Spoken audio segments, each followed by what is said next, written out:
En realidad estamos hablando de un incremento que tal vez llegue al 1%, dada la inflación que se está viviendo.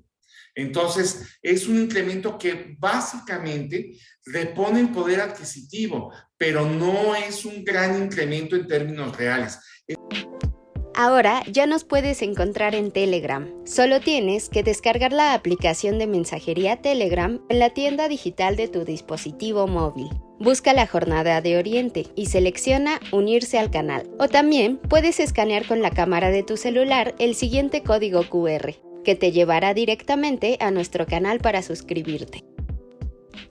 Mantente informado a lo largo del día con las noticias más relevantes de Puebla y no olvides también seguirnos en todas nuestras redes para más contenido.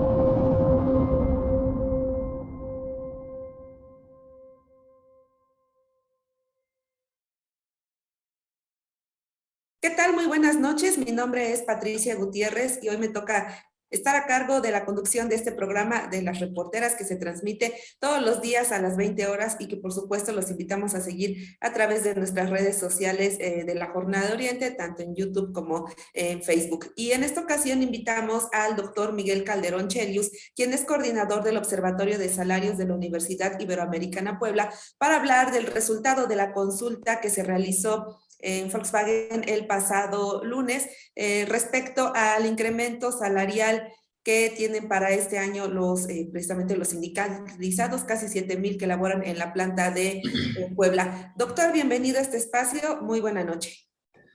Me da mucho gusto estar con ustedes, Pati, y poder platicar justamente y reflexionar juntos sobre pues este hecho que me parece que es muy simbólico en la vida sindical, en la vida económica y también en la vida política y social de México en este momento.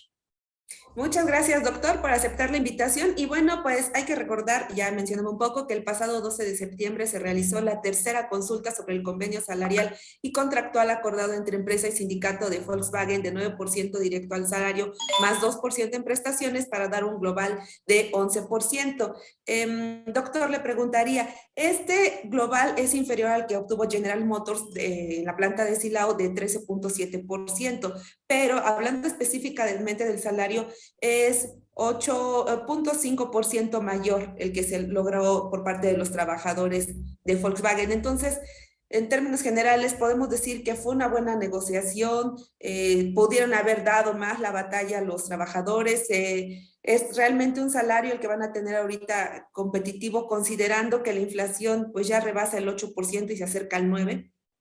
Mira, creo que tú has dado en el clavo. A ver, hay que redimensionar las cosas. Porque 11% suena, ay, ¿cuándo hemos oído aumentos salariales de ese nivel en México, no? Y bueno, 9% ya suena más poquito, pues suena muy bien de todas formas, pero en realidad estamos hablando de un incremento que tal vez llegue al 1%, dada la inflación que se está viviendo. Entonces, es un incremento que básicamente repone el poder adquisitivo, pero no es un gran incremento en términos reales. Eso hay que tenerlo claro. Entonces, es un 1% en el salario y lo demás en prestaciones, pero de nuevo, en este contexto inflacionario es muy significativo. Hay que redimensionar el aumento salarial. Claro, venimos históricamente en los últimos 40 años, los últimos 30 años, en una dinámica donde básicamente los aumentos salariales estaban casi a la par de la inflación, a veces abajito, a veces arribita, pero casi la inflación determinaba los aumentos salariales. Entonces, también estamos hablando de un periodo en el que muchos años, sobre todo en los últimos lustros, se logró controlar la inflación y mantenerla a niveles bajos. Entonces, los aumentos salariales en los sindicatos fuertes pues rondaban el 5%, ¿no? Entonces, obviamente, oír hablar de 11% pues emociona a cualquiera, pero estamos hablando de un contexto distinto porque la inflación se disparó.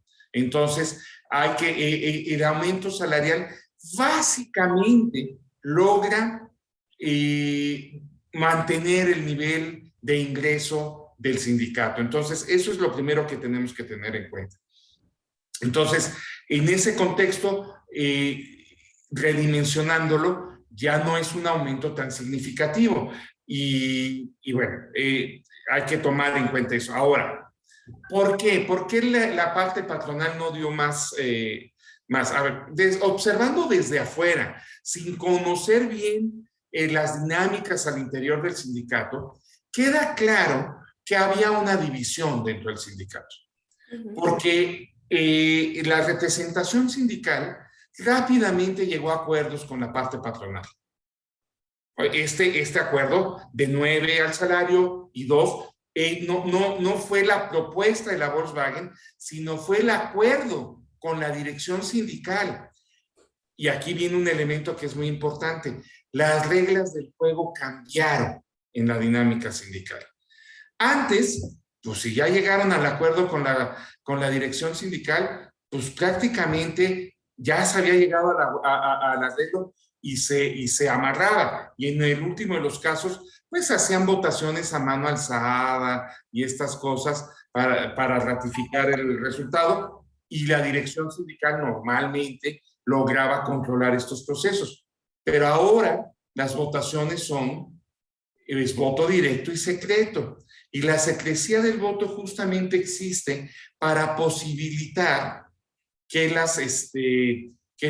cada persona, cada trabajador se pueda expresar libremente. ¿Y cuál fue el resultado? 2 veces se rechazó. Por márgenes pequeños, pero se rechazó. Y aquí hay 2 cosas que son muy importantes de entender.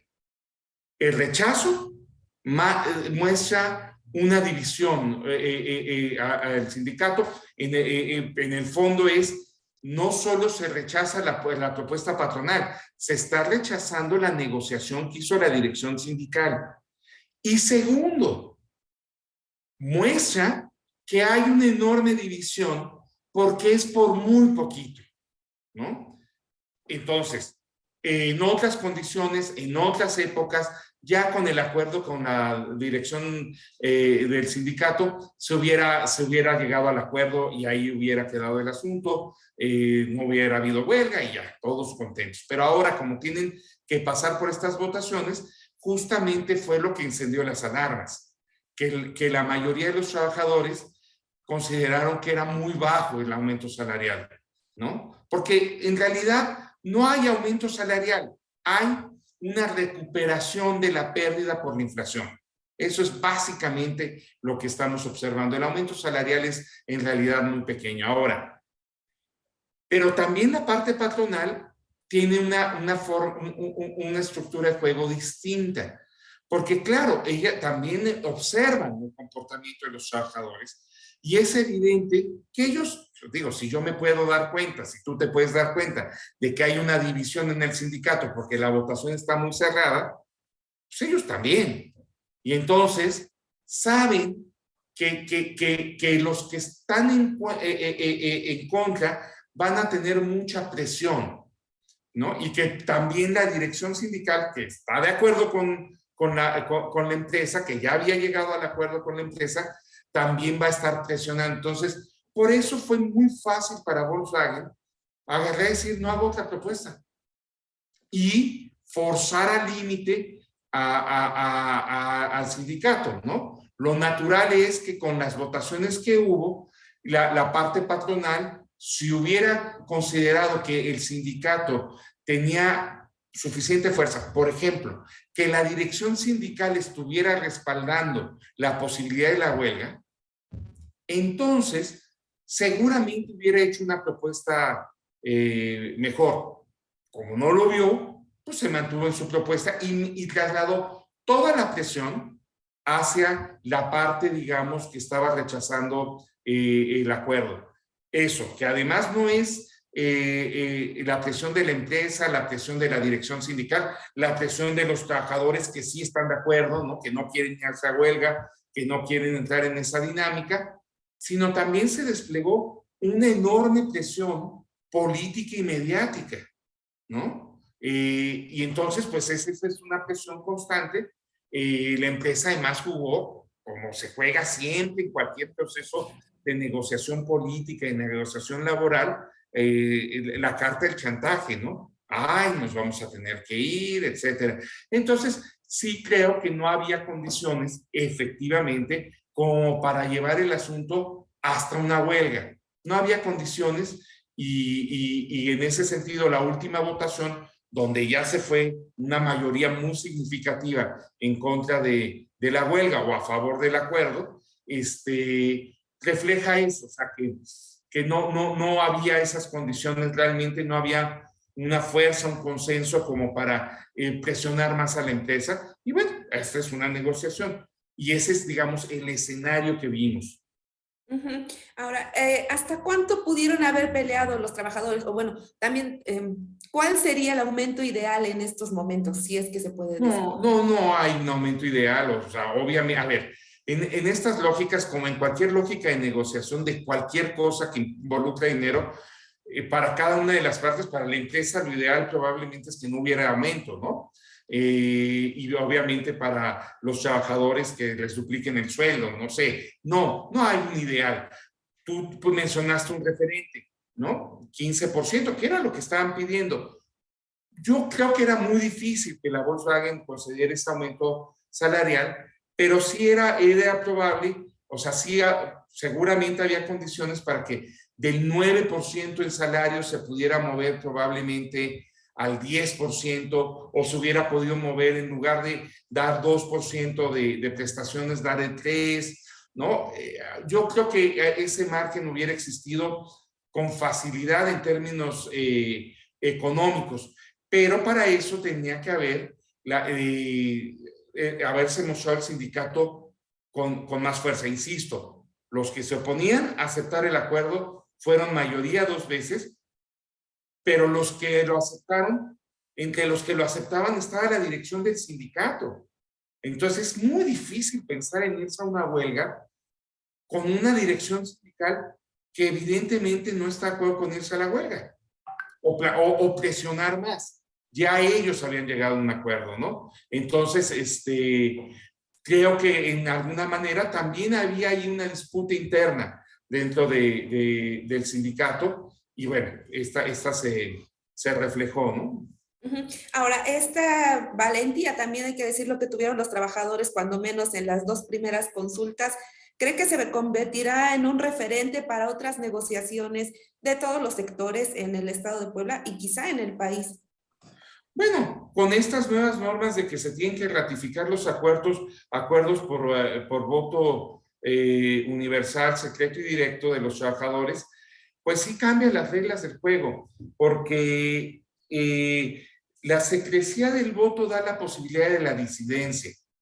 Cuando tú tienes sindicatos con direcciones muy fuertes y tienes que votar en asambleas abiertas, te están observando y va a haber consecuencias de que votes en un sentido distinto al que la dirección quiere.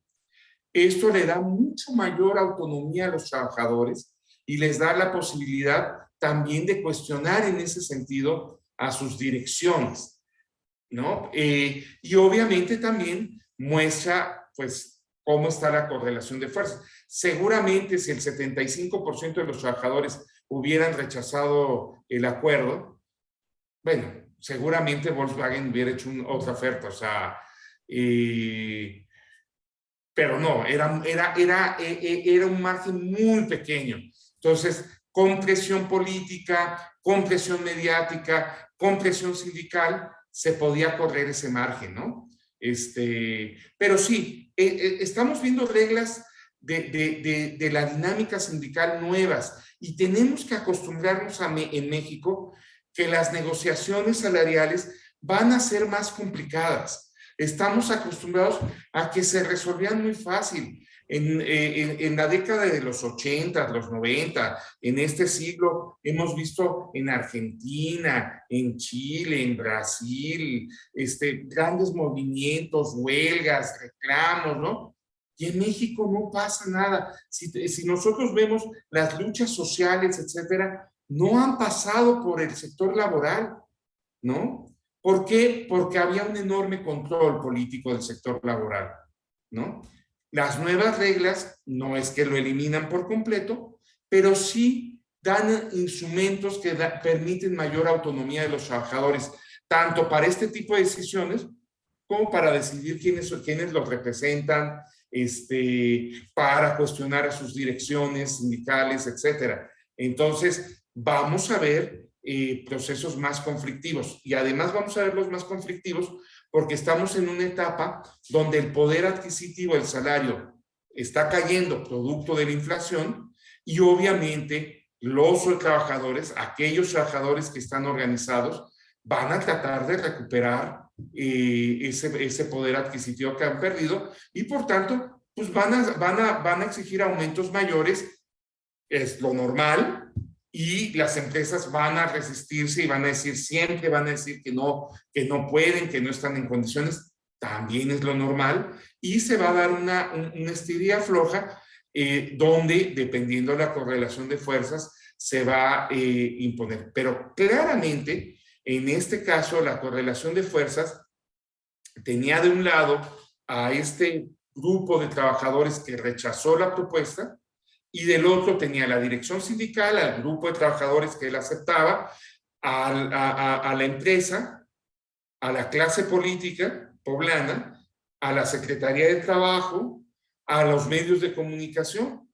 Entonces, pues sí, era mucha presión sobre los trabajadores, y sin embargo 2 veces votaron en contra del acuerdo, ¿no? Ya la tercera, ante la inminencia de la huelga y la enorme presión, pues obviamente se quebró esa posibilidad, que yo creo que en cierto sentido estuvo bien, porque yo creo que no tenían condiciones para irse a la huelga si no estaba de acuerdo a la dirección sindical, y era muy poco el margen de rechazo a la propuesta que estaba haciendo la empresa.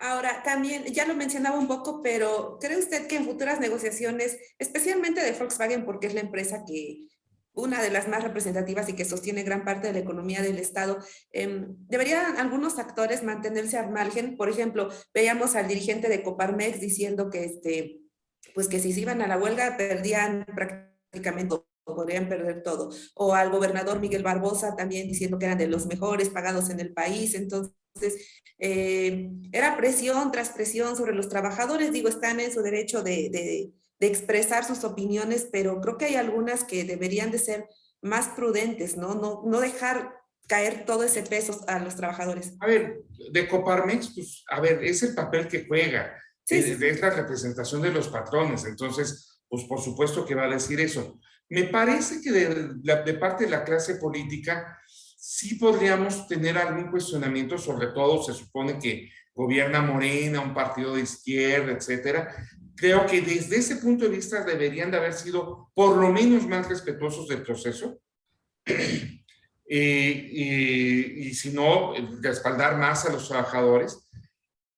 Pero en realidad se comportaron como si hubiera comportado un gobierno tradicional, como los que siempre han habido en Puebla, ¿no? Que apoya normalmente los intereses de la empresa. Bueno, y a ver, quiero matizar esto último que dije, porque si pensamos en gobiernos como los de Moreno Valle o eso, probablemente hubieran sido mucho más agresivos. Entonces, me parece que lo que sí tenemos que tener cuidado es, la clase política puede tener opiniones, pero debería ser muy respetuosa de los procesos laborales. Y otra cosa que yo creo que para contextualizar debemos de entender es, en otros problemas que ha tenido Volkswagen, la noticia era de primera plana a nivel nacional todo el tiempo.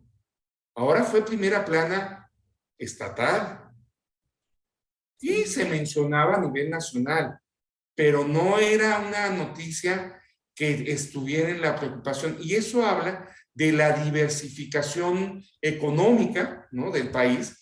Habla de que no, Volkswagen ya no es la empresa automotriz en México, es una empresa más, pero sí lo sigue siendo en Puebla. O sea, la importancia que tiene para Puebla es central, ¿no? Y los efectos de la huelga hubieran sido muy graves. Ahí el gobierno, en todo caso, debió haber jugado un papel de de facilitar la interlocución, más que de apoyar a uno de los lados, ¿no? Pero bueno, ese es el escenario que tenemos. Yo no pensaría que tienen que dejar de opinar o de intervenir, sino más bien cuestionaría las formas en que están interviniendo. Insisto, en el caso de Coparmex, pues no podríamos esperar otra cosa. Claro. La representación, o sea, es más, me parece que está obligados están a expresarse en favor de las empresas, ¿no? Lo que sí es cuestionable es que el gobierno lo haga, y sobre todo un gobierno que se supone que es de izquierda. Muy bien, doctor Miguel Calderón, coordinador del Observatorio de Salarios de la Universidad Iberoamericana. Pues ya nos vamos prácticamente del programa. No sé si quiera dejar algún final, alguna conclusión. Bueno, que debemos acostumbrarnos a escenarios de mayor conflictividad laboral, pero también hay mejores instrumentos para procesar esa conflictividad laboral, que es correcto que se exprese, ¿no? Que es correcto que este descontento de los trabajadores se haya podido expresar, y al final se procesó no como una imposición, sino como una decisión propia de ellos, con todas las presiones que ya comentamos, etcétera, pero debemos acostumbrarnos. En una sociedad democrática, en una sociedad de libertades, el reclamo por los derechos y la reivindicación de la calidad de vida de los trabajadores es natural. Lo que no era normal es que a los trabajadores les pudieran bajar los sueldos, les pudieran quitar prestaciones, perdieran terreno todo el tiempo y no se organizaran y no protestaran más que muy contadas veces. Eso es lo que no era natural. En una sociedad democrática, insisto, es normal que estos intereses, que estos conflictos se den. No vivimos en una sociedad monolítica, vivimos en una sociedad plural de formas de ver las cosas, pero también de intereses, y los intereses no necesariamente son coincidentes, no necesariamente los intereses de la empresa son los intereses de los trabajadores. En ocasiones, los intereses de ambos se pueden ver favorecidos con una buena negociación, pero claramente este tipo de conflictos van a surgir y tenemos que acostumbrarnos a ello. No espantarnos. Muchísimas gracias, doctor Miguel Calderón. Le agradecemos su presencia en este espacio de las reporteras. Le deseamos que tenga muy buena noche y también pues muy buena noche a todo el auditorio que nos acompañó este miércoles. Nos vemos la próxima semana. Hasta luego. Nos vemos. Buenas noches.